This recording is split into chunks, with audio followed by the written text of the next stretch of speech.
성도 여러분들 반갑습니다. 예배에 들어와서 감사하고요. 이제 마음 모으고 하나님 앞에 예배하도록 하겠습니다. 나는 전능하신 아버지 하나님 천지의 창조주를 믿습니다. 나는 그의 유일하신 아들 우리 주 예수 그리스도를 믿습니다.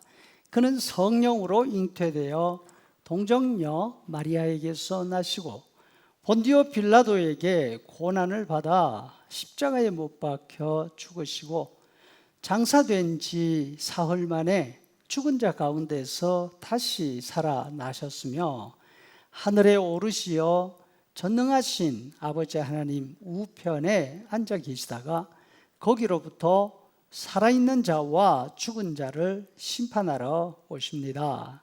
나는 성령을 믿으며 거룩한 공교회와 성도의 교제와 죄를 용서받는 것과 몸의 부활과 영생을 믿습니다. 아멘. 다 함께 찬양하도록 하겠습니다.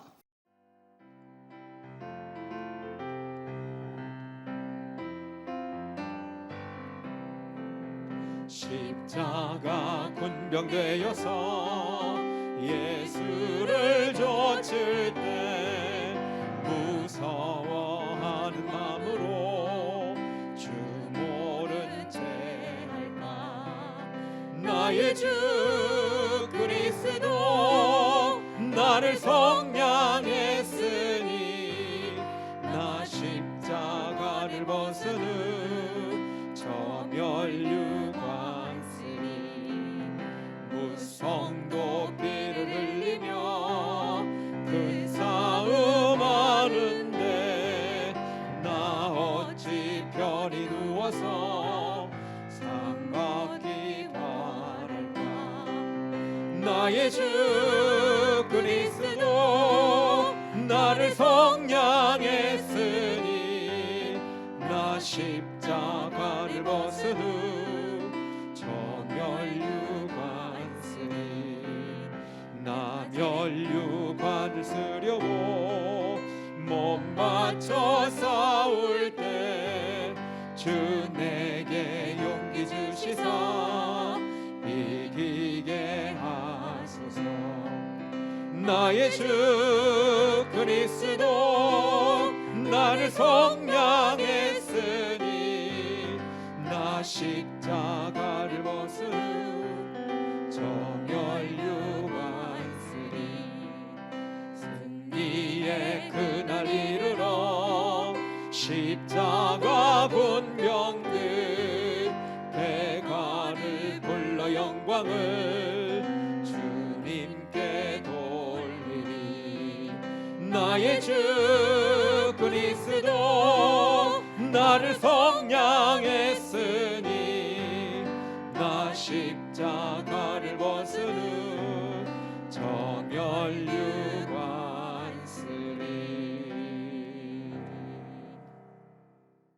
함께 읽을 하나님 말씀 마가복음 5장 1절에서 5절까지 말씀입니다.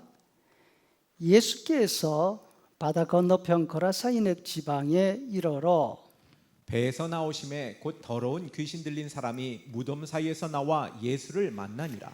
그 사람은 무덤 사이에 거처하는데 이제는 아무나 쇠사슬로도 맬 수 없게 되었으니 이는 여러 번 고랑과 쇠사슬에 매였어도 쇠사슬을 끊고 고랑을 깨뜨렸음이로라.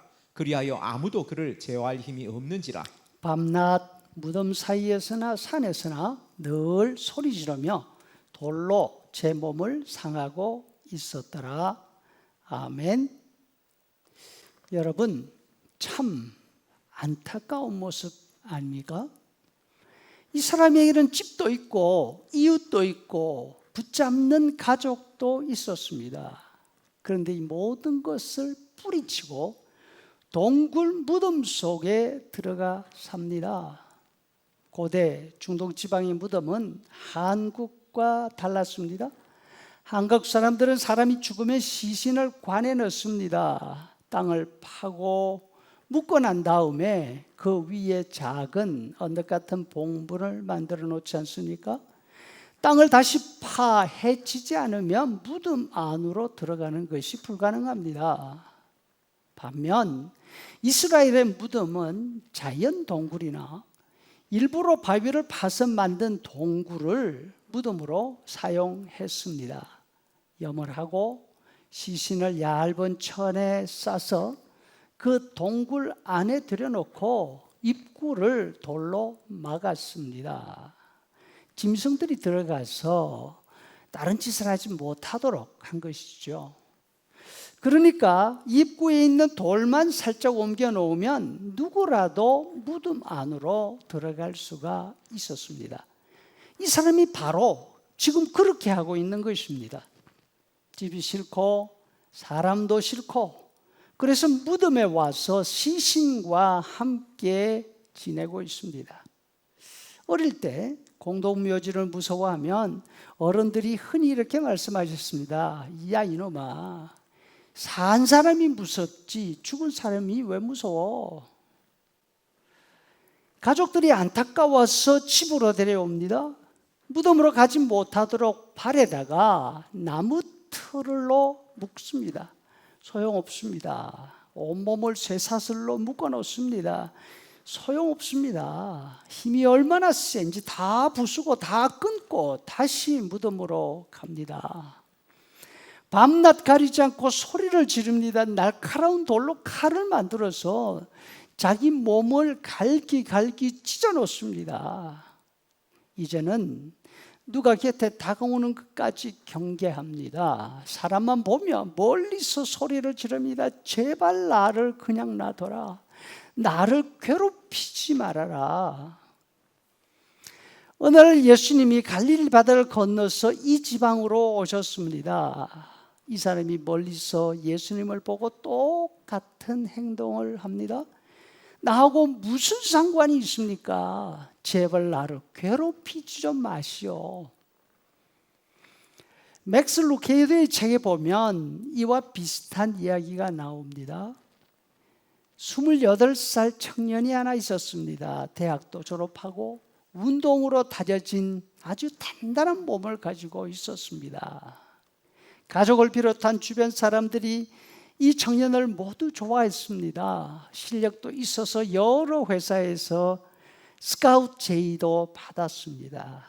그런데 이 청년은 보기와는 다르게 속에 깊은 갈등을 겪고 있었습니다.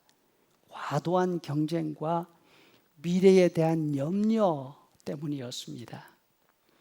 1982년 2월 비 오는 어느 날 이 청년이 플로리다주 자기 집 뒷문을 열고 나간 다음 다시는 돌아오지 않았습니다. 에릭이라는 이 청년은 속에서 들리는 한 음성을 들었습니다. 텍사스 안토니아시 도로 주변으로 가서 거기서 쓰레기를 줍도록 해라. 그 후 텍사스 10분 프리웨이를 지나다니는 사람들은 늘 넉마를 입고 깡마르고 키가 큰 또 턱수염이 덥수룩한 이 청년을 늘 볼 수가 있었습니다. 16년 후 에릭의 누나 데비가 에릭처럼 생긴 사람이 있다는 연락을 받고 텍사스로 갑니다. 에릭은 말기암 상태에 있었습니다. 길거리에 웅크리고 있는 그를 사람들이 발견하고 병원 응급실로 데려갔던 것입니다. 카운티 검사는 누군가가 이 사람을 찾고 있을 것이라고 생각하고 인터넷을 다 조사하다가 데비와 연결이 된 것입니다. 에릭은 누나를 알아보지 못했습니다. 주스를 줘도 음식을 줘도 강한 적대감을 보이면서 거부했습니다. 데비는 남편에게 양해를 구하고 두 아이에게 홈스쿨링을 하면서 에릭 곁에 남았습니다. 그러나 상황이 호전되지 않았습니다.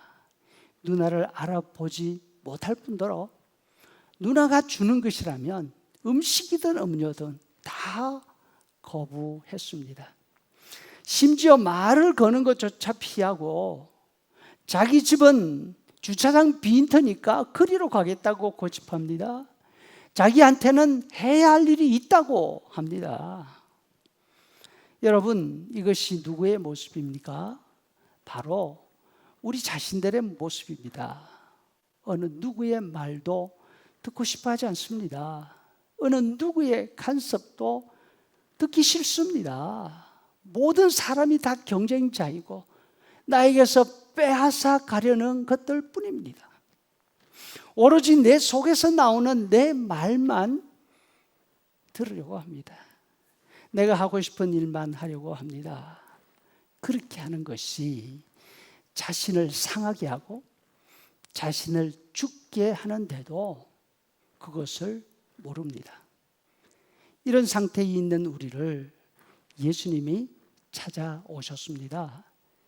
우리를 사로잡고 있는 이기심의 마귀를 끊어버리고 진정한 삶을 회복시켜 주시기 위해서 오신 것입니다.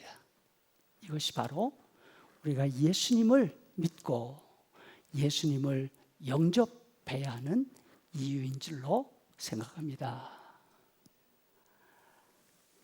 이제는 우리 구주 예수 그리스도의 은혜와 아버지 하나님의 크신 사랑과 성령의 인도 교제 충만케 하심이 예수님만이 나의 살 길임을 늘 고백하는 귀한 성도들의 머리 위에 영원토록 함께 있을지어다. 아멘.